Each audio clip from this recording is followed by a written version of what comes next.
港濕疹處理中心團隊由香港大學免疫學家 Dr. Benny Wong、註冊藥劑師、資深營養學家組成。中心位於尖沙咀科學館旁邊嘅幸福中心，為濕疹患者提供非藥物嘅綜合式處理方案。香港濕疹處理中心透過多種準確度高嘅科學檢測，為患者揾出自身濕疹嘅原因。綜合分析檢測報告之後，會透過日本消炎醫物、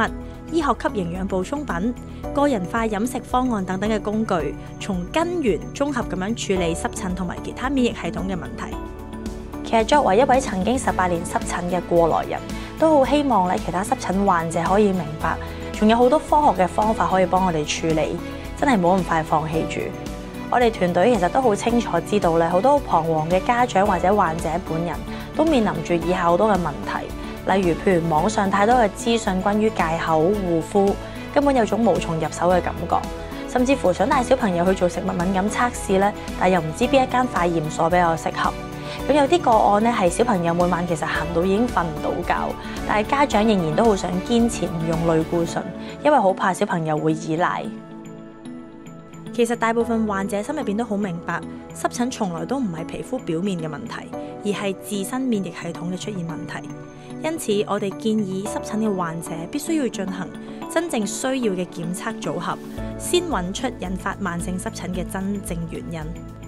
我哋團隊合作嘅檢測機構包括香港科學園、美國及德國獲 FDA 認證嘅化驗所。我哋情願收費貴啲，等嘅時間耐啲，因為一份精準嘅檢測報告係鎖定免疫系統出現狀況原因嘅關鍵第一步。想改善濕疹係冇賭冇餐單嘅，